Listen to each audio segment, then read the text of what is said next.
Kwa majina naitwa Joakim Barhe, ni afisa uvuvi mwandamizi lakini pia ni mkuu wa kituo cha ukuzaji viumbe maji kanda ya kati na magharibi, kituo cha Mwamapuli Tabora. Tuko hapa Kigoma Ujiji, hasa eneo la Katabe ambako tuna mradi wa ufugaji samaki kwa njia ya vizimba. Tuna jumla ya vizimba 16 hapa. Ni kweli tumeanza upandikizaji wa vizimba hivi mwaka jana mwezi wa 8.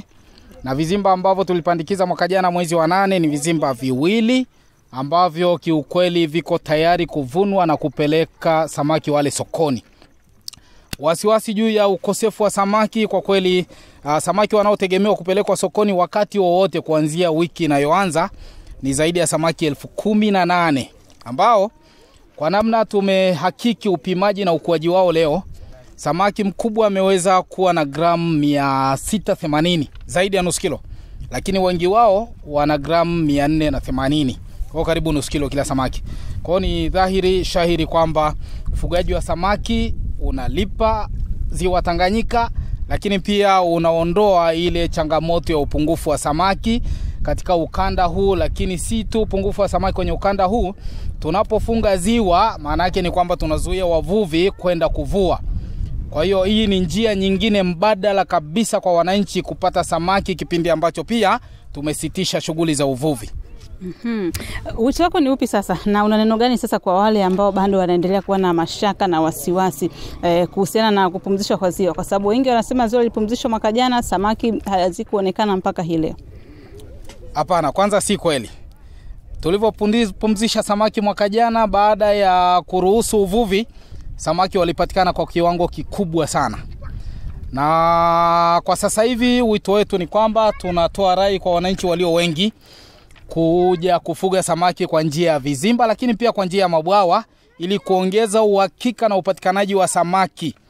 Hapa sasa hivi tunategemea kufunga ili ziwa, tangazo ambalo litatolewa na serikali nafikiri wakati wote.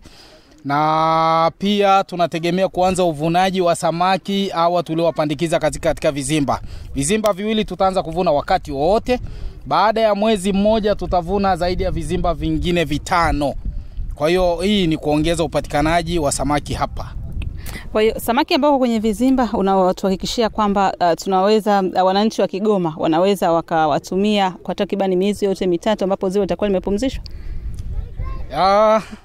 Kwanza hii ni biashara kama zilivyo biashara zingine. Kwa hiyo na kwa sababu wananchi hawa tunatuapa elimu ya kufuga kibiashara, maana nyingine ni kwamba akipatikana mteja wa kununua samaki wote kwa mara moja na inawalipa hawa wanufaika wa vizimba, maana yake ni kwamba watauza. Lakini wito wetu kama serikali ni kwamba wananchi walio wengi waje wafuge samaki kwa njia ya vizimba, lakini pia na kwenye mabwawa yao kokote waliko.